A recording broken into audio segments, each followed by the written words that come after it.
Good morning. Welcome to our weekly public lecture. This is the Toronto Spirit Society, and we welcome everyone who are joining us either here in person, virtually, or maybe later on when they watch these lectures on the leisure. Today is August 27th, coming to the end of this summer, beautiful day here in Toronto. We'd like to welcome Tereza Torres, who will be doing her lecture today about adoptive children and parents, a very important theme as we move forward with the notion of family principles. So before we invite Tereza to come up here, we'd like to start with a quick reading and then an initial prayer. Welcome, Tanya, to come.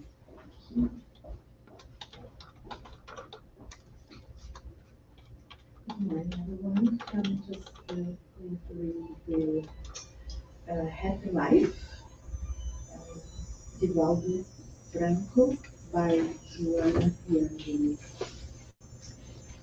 We only appreciate the most important things in life when they have gone or we have lost them. Most of the time, people live like automatons and do not appreciate these inestimable divine resources: health, sleep, intelligence, a good digestion, breathing, the organs and senses, movement, are treasures placed by God at your service, and you do not realize how glorious they are, using them up with abandon to acquire other goods that are secondary. Stop and consider the meaning of each of these gifts and protect them from the factors that consume them. Thank you, Tanya. As usual, we'll start with a brief invocation, a brief prayer to a good Lord, our Creator, Father of us all. Also welcome all the good spirits who protect us, inspire us to do the work that we do every week, to open the heart and the minds of all those who are listening, who are participating here with us. Let us be open to the lessons, the teachings that we'll hear here today. And inspire Tereza to a wonderful lecture. So be it.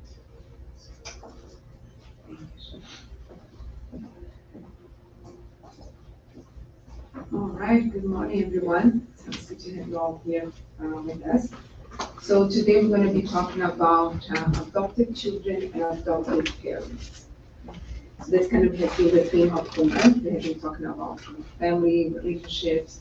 Last week, Tom brought us the importance of the role of parents, right, before their kids, and how important of them to more educate their kids, especially in this planetary transition, or spiritual transition that this planet is going through. And today we're going to be talking about a more like, okay, so talk about to us what's the role of the parents. But today we're going to talk about how those families are formed, right? And we're going to take this approach to talk about adoption. So to first start, what are family ties and how are they formed? Because if you don't understand that, we also don't understand adoption, right? The Gospel according to the Spiritism, chapter 14, item 8, the Spirits talk exactly about that. That's what they teach us. How families are created. They even bring us that we have our spiritual family and we have here our incarnated family, right? And how they are formed, right? So the spirits start on item 8 and saying that usually spirits that are on the same family here, incarnated, they're spirits that are sympathetic to each other. So basically spirits that we have been together for, all their lives. It's been together for a long time. We're right part of our spiritual family, and we see them here incarnated more or less, amongst the same people. And then we can feel it, because that's the affinity that we have in families, right? So that's the affinity that through life we see how we have the affinity to people. Because the affinity that we have sometimes, and sometimes we see I have 3 or 4 brothers, and I go well with all of them, but there's the one specific that really connect with, like even more, like it's a different connection. It's not that we love more or less, but it's just kind of like the special connection. Why is it? Because there's already spiritual connection between those spirits, right? And it's something that comes already from past lives, comes from the spiritual plane. Um, However, not always everybody that's in our family, and we probably all have someone, it's not always someone that we have this affinity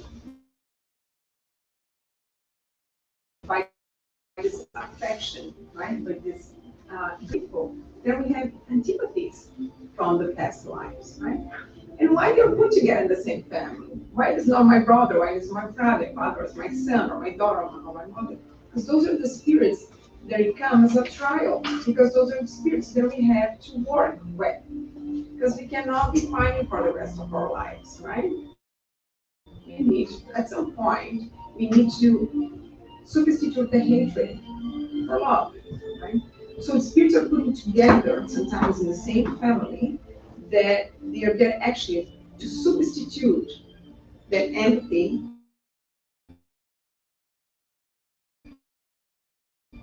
for love. And that's what we're all here to learn, right? That's why Jesus condensed all the divine laws into 2 laws: love God above us, and love your neighbor as yourself. Right? So we're all to learn to love.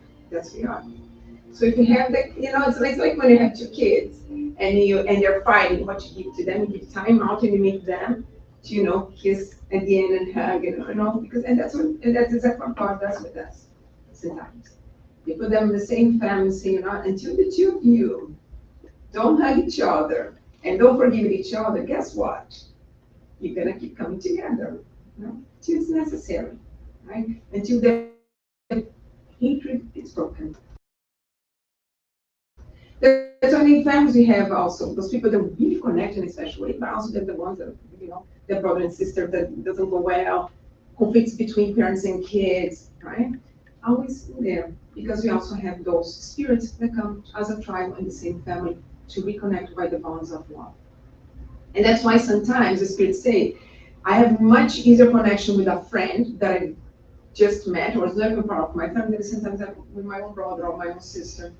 Or I have a way better connection or relationship with my uncle or with my aunt than I have with my own father or my own mother, right? It's very common, right? And that's not a bad thing. Actually, we're gonna see when we talk about adoption, we're gonna see after that there's a connection there, okay? But also, we have a third type of connections through the families. We could have spirits that are born in a certain family. These are part of their spiritual family, but they have nothing. They have nothing against each other. There's no old antipathies between those spirits. Those are spirits that sometimes are put in a family, either because the family is a little bit more morally evolved, and the spirit's giving the chance, who's less evolved, is gives the chance to be born in that family, to help that spirit to grow by having been in that environment that could help them to grow morally, or the opposite. You could have the one spirit that comes in a family to actually help the rest of the family, to be the example, to help the rest of the family to grow a little bit more. So the spirit's not there necessarily to fix antipathies from the past, but it's also not there for spiritual affinity with that family. And an example that we see of them is in the book The Messengers by the spirit of Andrea Luiz. In the book The Messengers, in chapter 34, 35, 36, and 37, he talks about a spirit called Isabel. So in the book, the Andrea Luiz with the superior spirits, like his mentors and everything, they're coming to Earth because they have some tasks to do on Earth.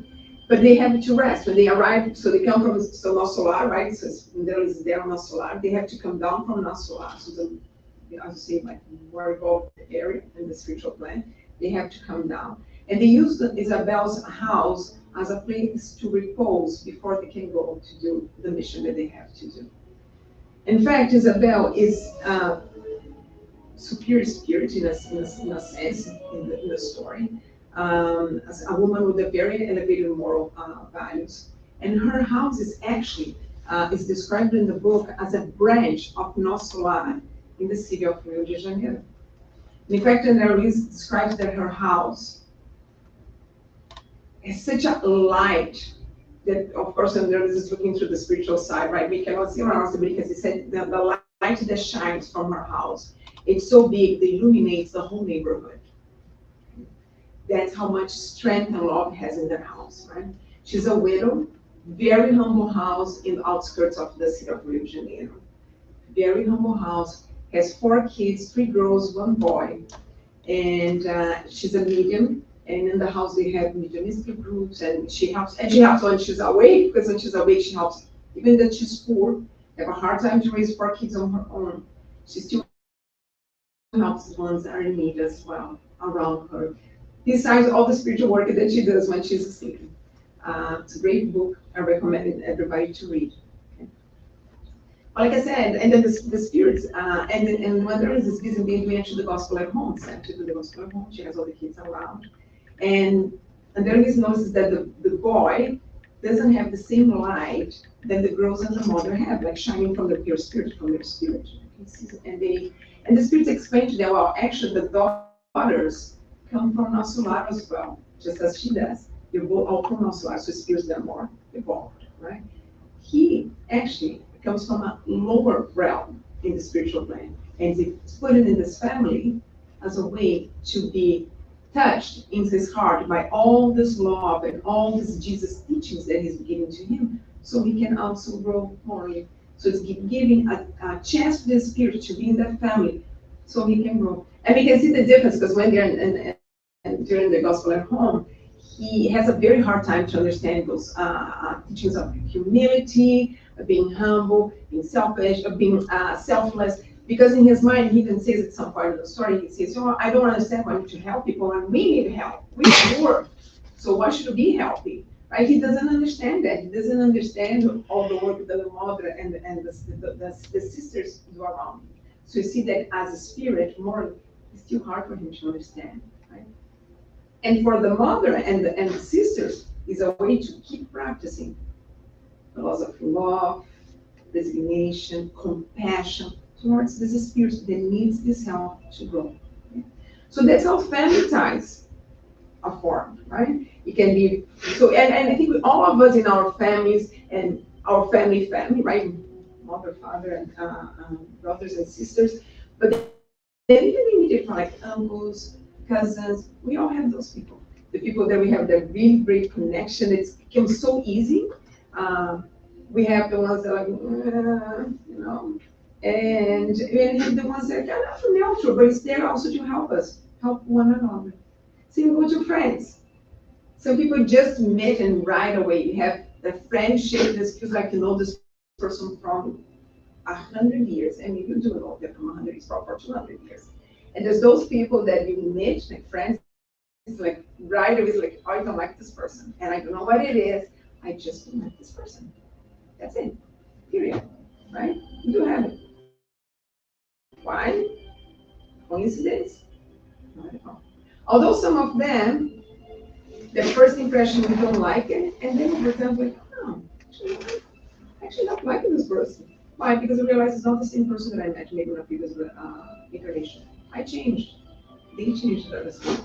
And we now reconnect. But that first impression is like, nah, I don't like you. And I don't know what it is, I just don't like you. That's what it is. Because in the end, our connections are all spiritual. Right? That's what it is. Our connections, even the connections that we're doing here incarnated, they're spiritual connections. Bodies don't feel anything. The spirit feels.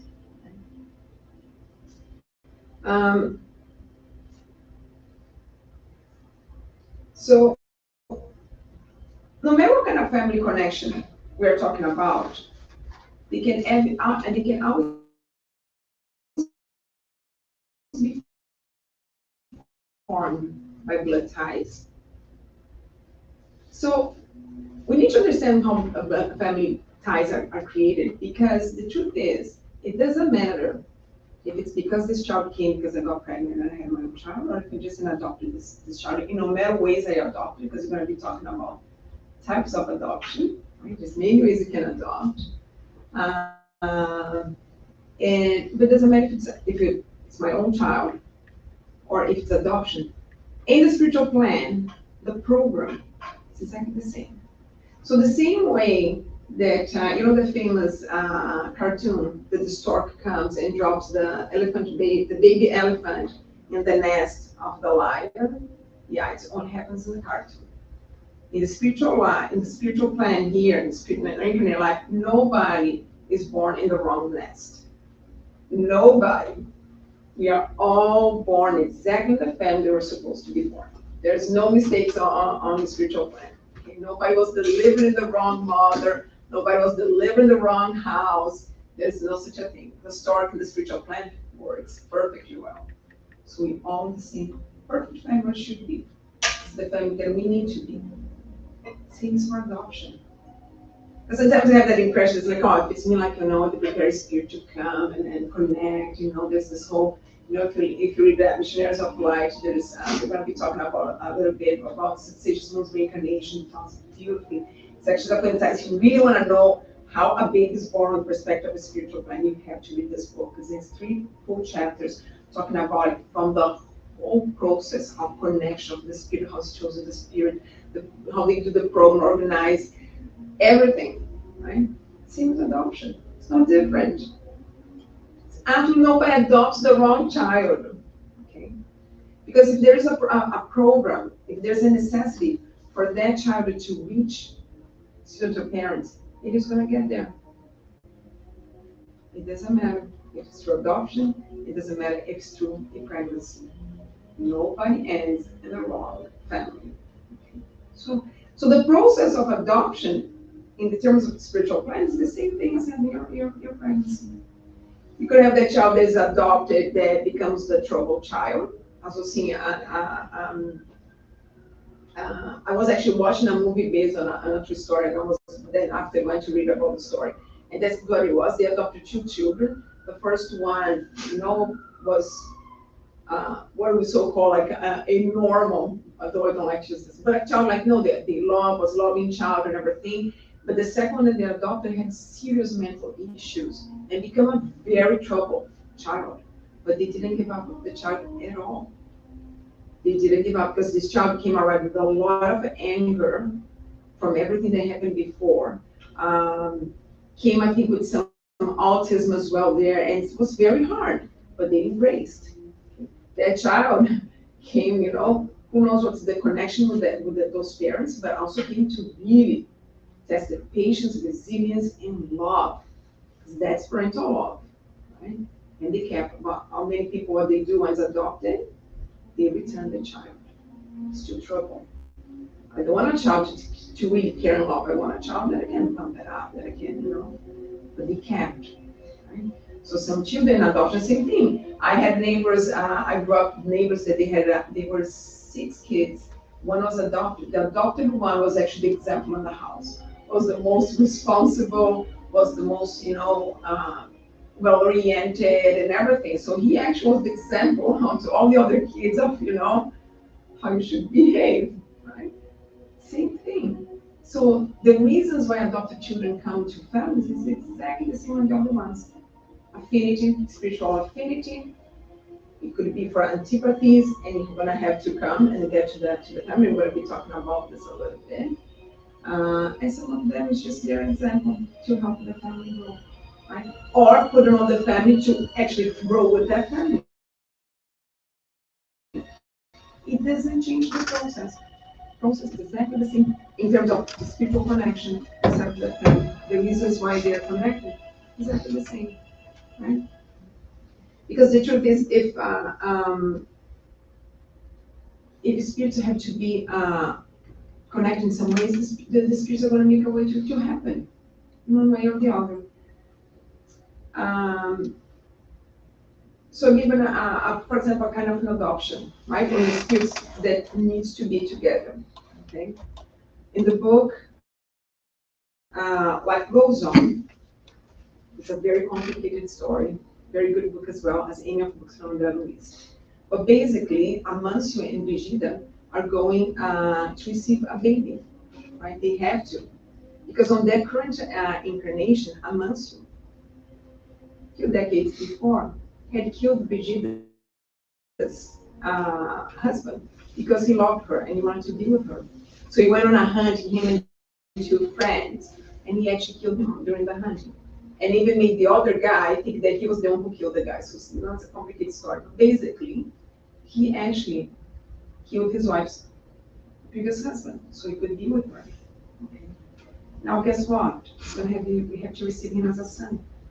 After a lot, this is at the end of the book. Okay, so after a lot of things happening, and the spirit being very angry, of course, very, very angry, right? Becomes an obsessor. He now is going to have to receive him back to first to stop this hatred, but also to give back what he took back. So who's going to be his heir now when he dies? This son, because when he not only stay on the wife, but he still all his material assets. That's now he's going to give it back to his son. There's one problem. Amancio and Brigida don't have any age anymore to have kids. Right? They're in the age where physiologically they cannot have kids anymore. So what the spiritual plan does, it starts to put in her an idea, say, we're getting old, like in our late 50s, and no kids, because their daughter had passed away, who is actually now one of the mentors spirits on the spiritual plan helping all this to happen, right? So it starts to put an idea on the mother, adoptive. You need to adopt someone. So what they do, they bring this, there's a very, very poor couple who lives close by, already have 4 kids. The mother and the father are both sick. Mother has TB, tuberculosis, which at the time there was already treatment, but it still was a bad disease to have. They're both very close to discarnation. And so what they do during this lady's sleep, they bring her to a spiritual plan and they tell her, said, you know what, you're going to have one more child. You need to receive this spirit and you're going to have one more child. And she's very bluntly say, I will do it, but I'm just worried about my children. I already have 4 children. My husband is sick, and I just want to make sure that someone's going to support my children. And they tell her, like, don't worry, we'll support your children. And soon you're going to be living in a large house. They managed to say the spiritual plan. There was the large house was waiting for both of them, right? So, but she didn't caught that part. So she wakes up in the morning and tells her husband, we're gonna have another child, and we're gonna be living in a big house. And the husband thinks it's a joke, right? Thinks it's funny, and he even jokes and says, oh yeah, a big house only fits in the spiritual plan. Right? That's not wrong. His joke was good, was on spot. She gets pregnant. Husband passes away while she's pregnant. And she knocks at the door of Amancio and Brigida to ask for work. She's pregnant and says, I need work. My husband died. I have 4 children to support my own, and I need help. And something touches Brigida that she doesn't know what it is. But she says, you know what, here's some money. Go home, take care of your children. I'll come to visit you tonight. And she tells to Amancio, say, let's go visit this family. And he also, for some reason, gets, yeah, let's go. And he goes visit the family, and he right away take her and the children. They have a large farm.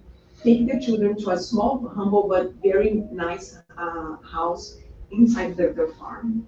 And this lady's sister comes over to take care of the 4 children for her.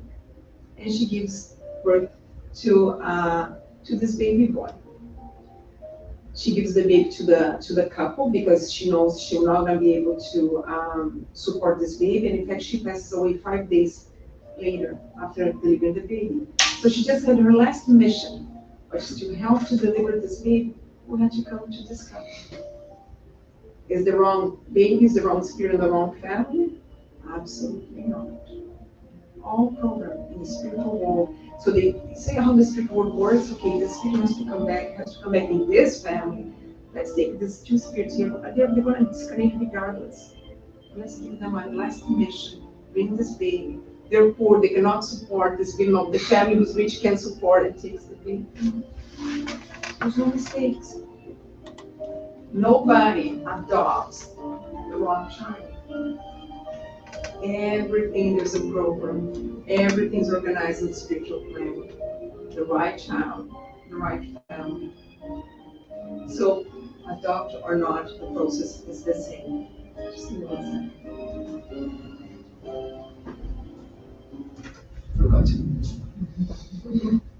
Forgot to end the song as if all of us things catching my ears.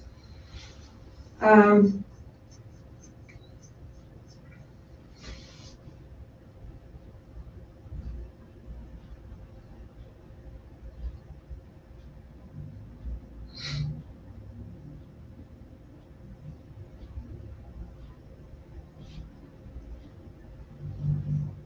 think I'm missing some of my notes. That's good. No, yes, yeah, sorry. So there is a video on the internet by Houthi Shira. It's called Adoptive Children. Actually, I really suggest all of you to watch this video. It's a 13 minutes video, so it's a short video, but he really talks, like, I think he puts everything that you need to know in terms of adoption in that video, in an absolutely fantastic way. So what he tells us in that video is that adoption is a sublime act of love, right? And he tells us that nobody has the obligation to adopt. Oh, I'm Christian, so I have to adopt. Oh, I didn't have my own kids, so I have to adopt. No. Nobody has the obligation to adopt, okay? But he brings something that's very important. He says, however, when you're adopting, we should adopt because I want to love someone, because I have that love inside of me that I want to share.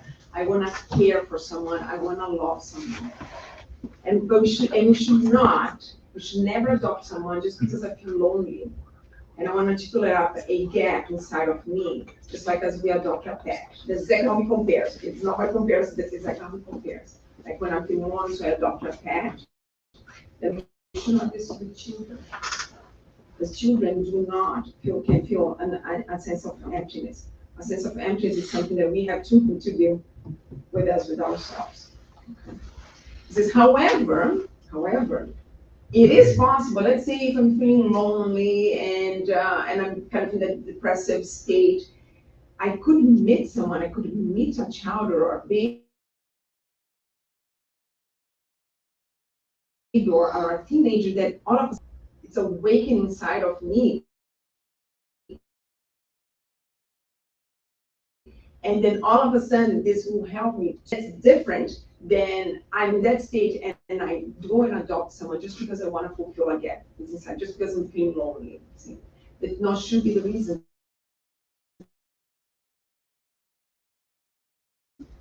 You should always adopt and share the love with someone because I really wanted to do it.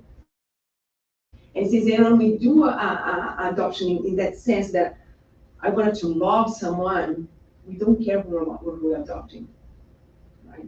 Because usually when I want someone more to just to fill it up a gap, and then I want to but I want to have, it has to be the same ethnic background than me. They have to be this way. The eyes have to be blue. I wanted this. I wanted that. And I want to, it's almost like you're choosing something on the window, right? In the shopping window, right? But when we have the love to really, I would just love. We don't care how this child comes. We don't care if they come blind, deaf, if they have autism, Down syndrome, if they're missing a leg, if we don't care. It's funny because a year ago I did a lecture. I was almost about the same subject, was family ties and adoption. And at the time I brought a video. Actually, I brought 2 videos. One I'm going to show this today again because I just could not do this lecture and not show that video. But about one, she's an Paralympic Canadian athlete, and she's a gold medalist. The mother adopted her from, I think, an Eastern European country. And so she adopted this girl, and then they called her and said, you know what, I know you adopted this girl, but we just want to let you know she has some health issues and we're going to have to amputate her leg. So we understand if you don't want to take her. And the answers to them is said, I don't care. She is my daughter. I am not giving her up. That's what she told them. She is my daughter. Don't you dare to not send her to me. Right? And they sent her to her. She went through many surgeries here, including the amputation of the leg. And she gave her so much love and encouragement and potential. And she didn't see someone without a leg. She saw her a human being to be loved and to develop her potentials. And she's now, thanks to her, Canada now has some gold medals, you know, in the Olympic and Paralympics. She's a swimmer. So it's a beautiful story. That's love. That's adoption, my love. I don't care what the shape that you come. And there's cases out there people return, okay, children. Because then when they're growing up, it's like, oh, I didn't know they had this illness. Oh, I didn't know that that's like, right?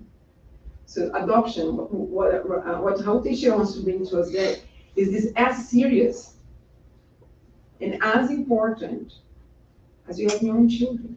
The responsibility is exactly the same.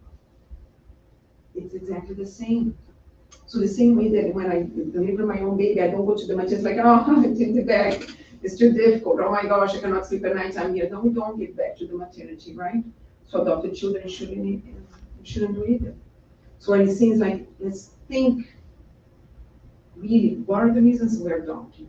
Because it's the responsibility. And this, I'm talking about here a spiritual responsibility is exactly the same. Yeah, because maybe legally they allowed you to return a baby, but spiritually, there's no return. So you're responsible for it. And also, the other thing that he brings to us is that there are many different types of adoption. So yes, there's the regular time of adoption. I go and adopt a child, and again, it's mine, and now I take home, and I raise. It could be a baby, it could be a child, it could be a teenager, But adoption, that's more regular than we know. It's common. We all know about this one. But you could have also cases where he tells us that you could just adopt someone because, let's say you have a poor family who has 2-3 children. You say, you know what, I'll help with the children. So I don't necessarily bring them home to me, or they're in an orphanage, or somewhere that will say, no, these 2 children, or this one child, I am going to support them. I'm going to come to visit them. I'm going to pay for their studies. I'm going to give whatever they need for them to flourish and become, a good adult, to have chances in life to flourish. I will do it, right? And some people do it. It's common sometimes in Brazil, people who have their employees or even like the maid at home, and they have their kids, they'll help them to raise the kids, to give support to the kids, or to pay for school for these children. That's adoption, right? Especially if you go beyond just the money and the paying for things, but you visit, you talk, you play with them. That's adoption. Right?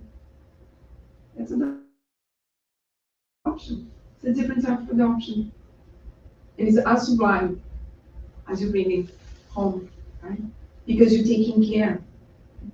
It could be that how many people here have, I have a good friend here in Canada that says my parents are my grandparents. They're those who raised me. I have more respect for my grandparents as a mother and father than I have for my own mother and father. Because the father was never in the picture, and the mother was too busy having her own life and gave them to the grandparents. So the grandparents became adoptive parents. Right? So there's so many ways that we can adopt kids. And sometimes it can be just by being a mother or a father figure to someone. So sometimes we're adopting a child or a teenager without even knowing it. Because sometimes you can have a very bad relationship with your parents, but there's that one uncle or that one auntie or the one older person that you talk to, who you go to, who the person give you the good counsels, who really give you no advices, who guides you, who you feel comfortable as it was your mother and father. That person is your father figure or your mother figure. Sometimes we are being a mother or father figure to someone without even noticing. Because there's no contract, like, hey, don't worry, I'm gonna be your mother figure, or I'm gonna be your, no, it comes naturally, right? It becomes the one person that supports you, who you talk to. That's adoption, right? The moment that you become, and you don't help them financially, you don't support them, you become the mother figure, the father figure, right? And I'll give you an example. Years ago, I was doing therapy, I was talking with my psychologist, and he was giving me this example. And I don't even remember why I went into this conversation, but he had a client, a patient, who was very angry at his father, because father was always absent. He says, I grew up without a father, and my father this, my father that. He says, okay, so you never had anybody that you could talk to, that could help us. Oh, yeah. I had an uncle. I had an uncle who always helped me, always gave me all the support that I needed. I could go talk to him and everything. And then the psychologist looked at me like, oh, so you had a father, right? So your uncle was your father figure, right? And he said that the moment he told this to the guy, his expression changed because I never had thought about that. Never thought about that. So he spent so much time in his life being angry at his biological father that he didn't realize and forgot to be grateful that life brought him a substitute, a father figure. Yeah, maybe this one didn't happen, but it brought him a father figure, a substitute. Father figure. So did he really grow up without a father? No. He grew up without a father in the sense that we know what to be a father. Like, you know, the traditional family of mother, father, but spiritually, what's the difference it makes? And I'm not saying that it doesn't make a difference. Sorry, it does make a difference. Of course, we want all to have a good relationship with our father parents. Of course, that's important.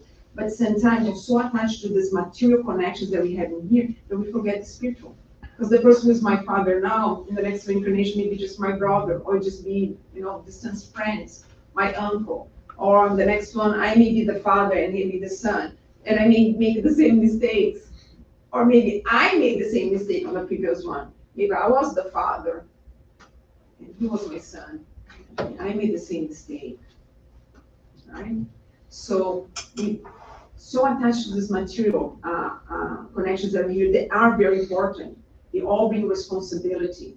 They all should be blessed and should take it. But yeah, sometimes we fail. The same way that we fail. Right? And we forgot to see what's coming behind. It becomes decided. Nobody's left alone. Right? So he had a father figure. And until the psychologist didn't talk to him, he said, I never realized that. I never stopped to think like that. That actually I did have a father figure. I actually, and I forgot to thank my uncle for being this father figure to me. So nobody doesn't have help. And I can even go here to another aspect, that's the family, spiritual family, we all have it. We all have a spiritual family who's all the time, and I'm not talking about the mentor, because yes, we all have our personal mentor. I'm sure mine wants to quit, but he can't, thank God. But besides the mentor that we all have, we all have family, spiritual family around us the whole time. Spirits that we don't even remember because they're from previous lives. Because it's very easy to think, oh yeah, my grandmother passed away. There's even more than we don't even remember. Yeah, remember the ones who are the spiritual family that we were with us being supported. Nobody's left alone, right? Nobody's left alone. Not even that spirit in the lowest realms of Umbra is alone. He may not see the help beside that, but he has a family, a spiritual family beside him, praying for him and helping him to one day change and come up with the situation. So nobody's alone. I mean, there's here. Okay? But sometimes we need to look around, and if we, for any reason we don't have the father or mother figure, we all have our adoptive parents around us that comes and substitute and help us to grow. To grow. Could be a friend, could be someone else inside the family.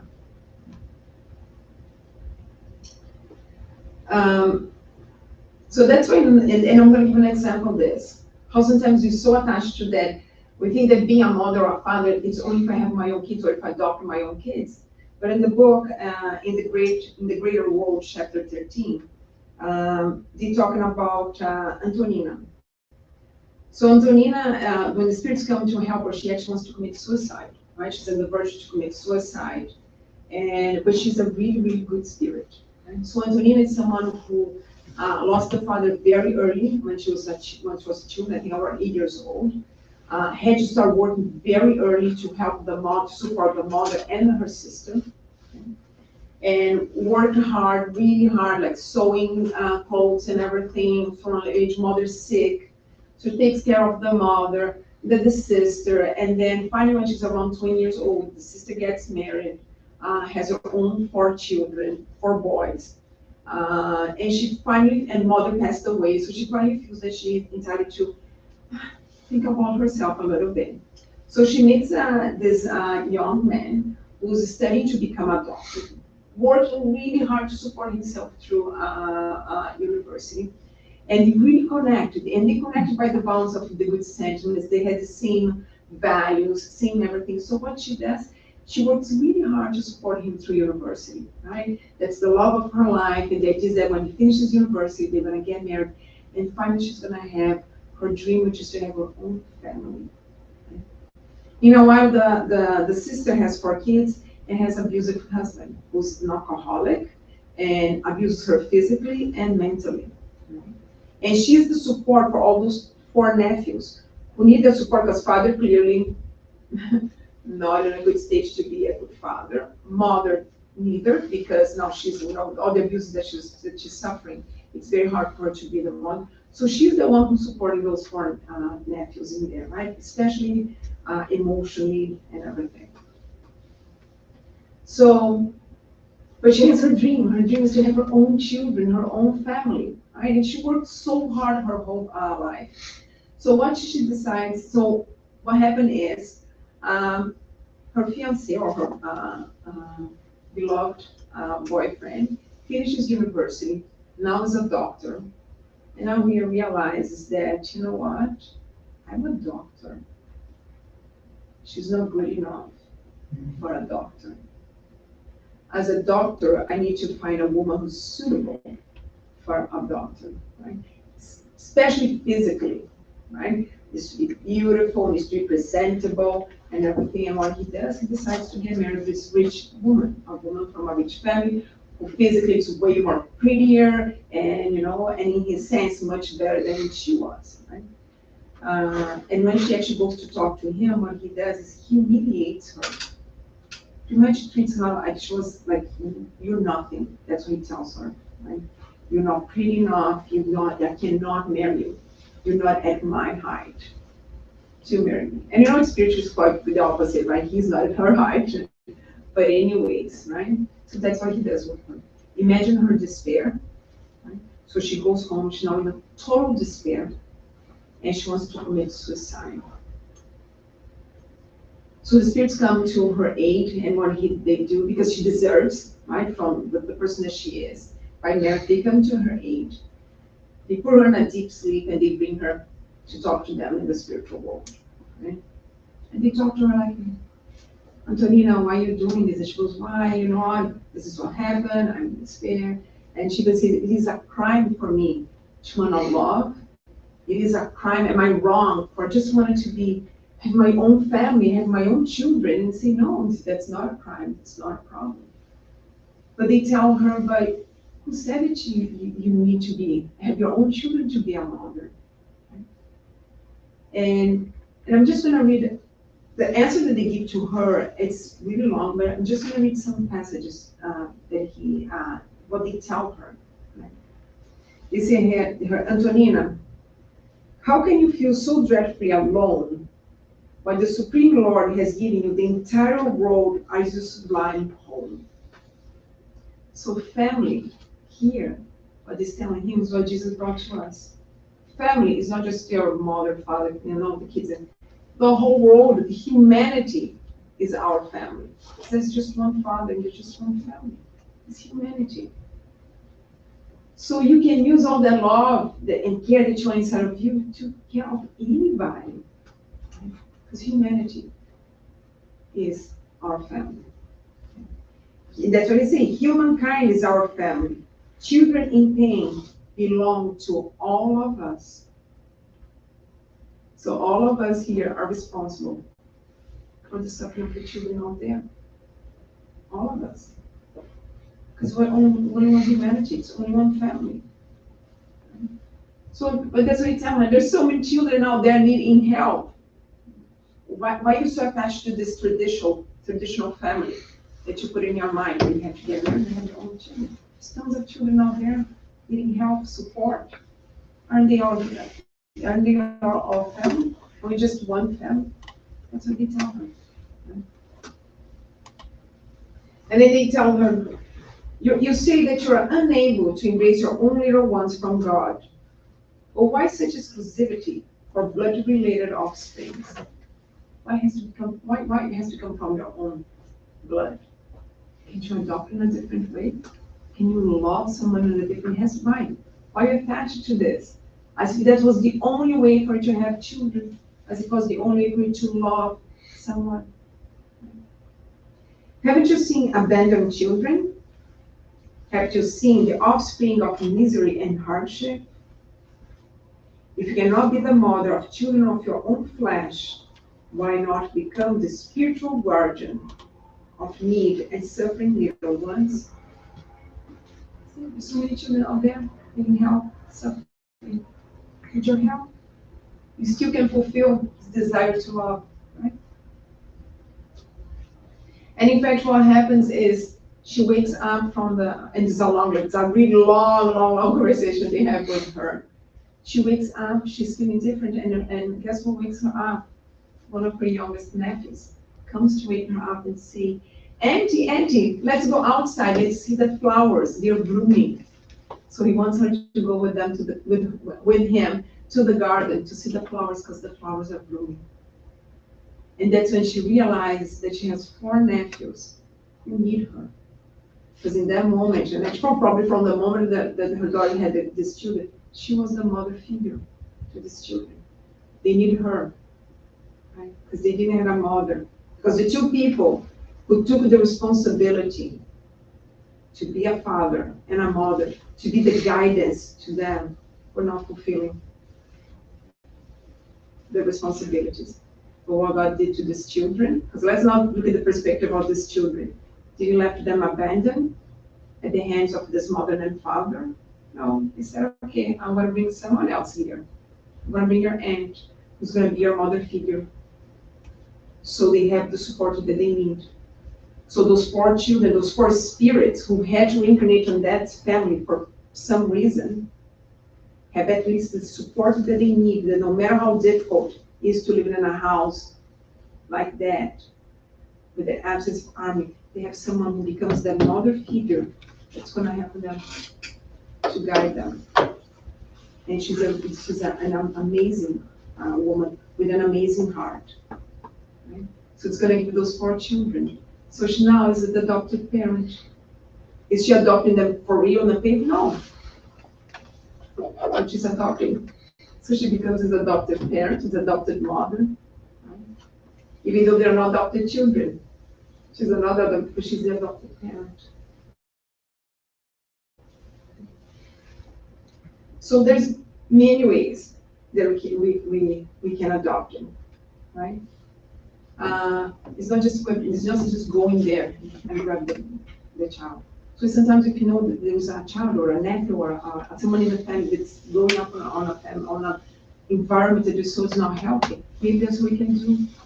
Give them support from time to time. Let's take them out of the house, spend a day with them, give them some support, guidance, right? That's being an adoptive parent. That's what our teacher tells us. There's many ways of adopting. Right? Sometimes it's just by being this father or this mother figure.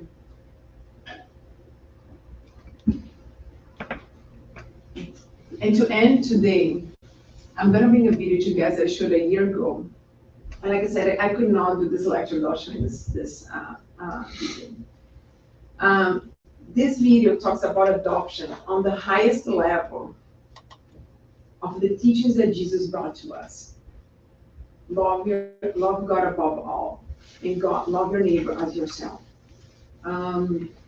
This disclosure, if you have a Kleenex on your pocket, I suggest you to hold in your hands, take out your pockets and hold your hand. But what this man does is the truth, and if someone needs extra, I have extras, okay? But it's an amazing video that talks what true adoption by fraternal love that Jesus came to teach us.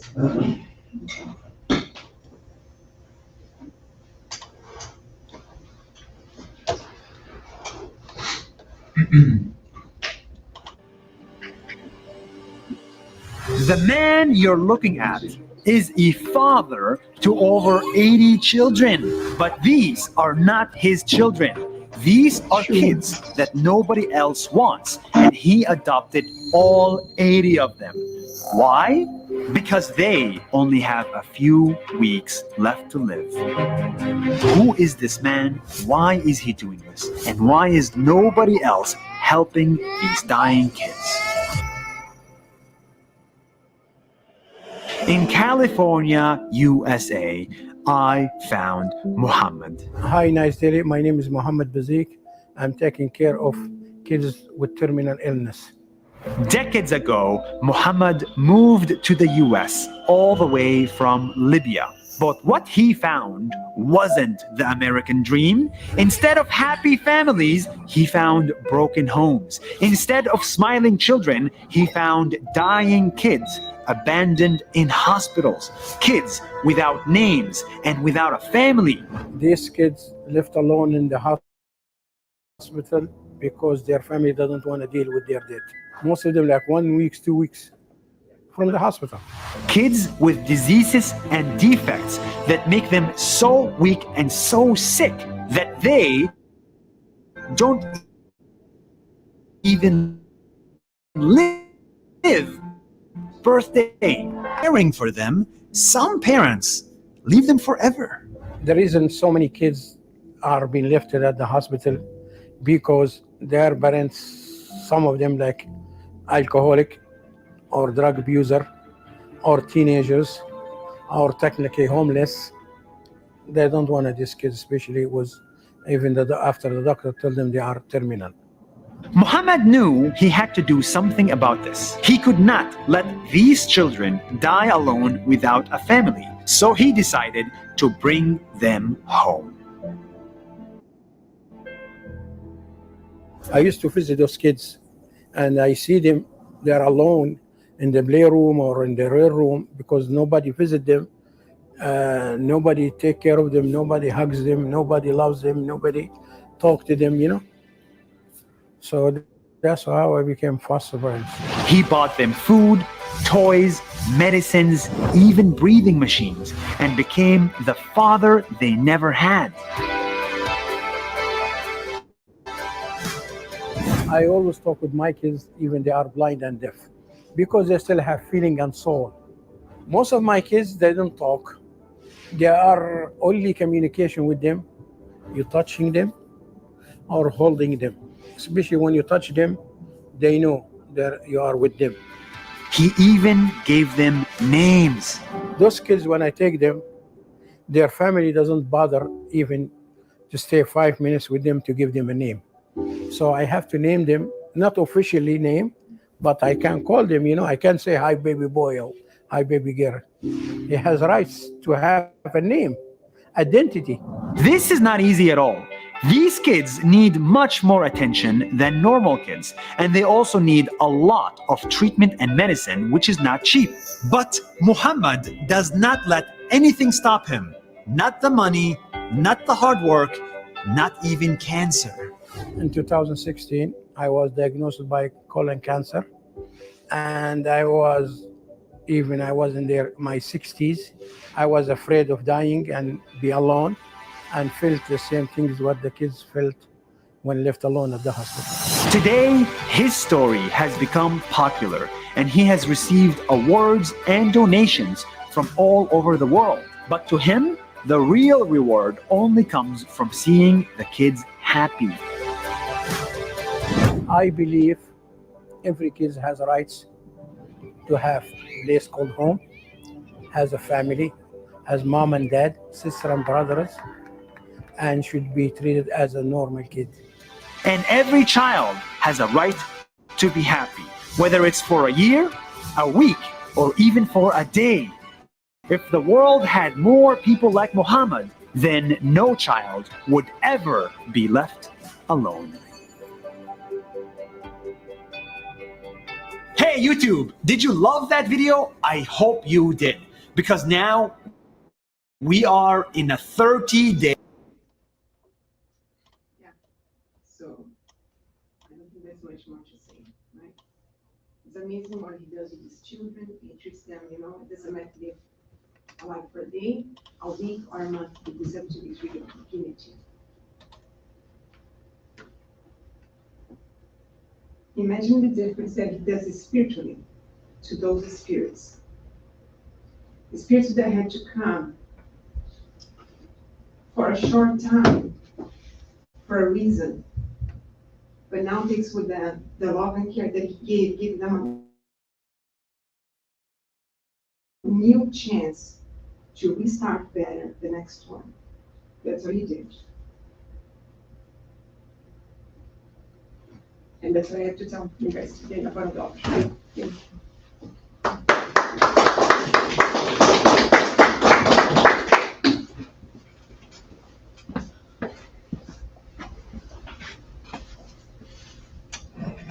Thank you, Tereza. That was so touching and important for us to recognize that we're here for a short time in this life, and we can always do more. It's up to us to find out what is that special more that we should be doing. Muhammad found what he wanted to do. That's excellent for him. We can always find our own path. Yeah, nobody needs to do big things like this, right? This is clearly a spirit that comes on that level that I'm not at. But we also can do a little bit, very little bit. I work for a foundation called Fraternity Without Borders. And what we believe is not one person doing a lot, is everybody doing a little bit, then we do a lot together. Any comments? Well, thank you everyone that's been listening to the broadcast this morning. Welcome to, I invite you to watch the other videos that we have in our YouTube channel. Hope to see you next week. Thank you so much.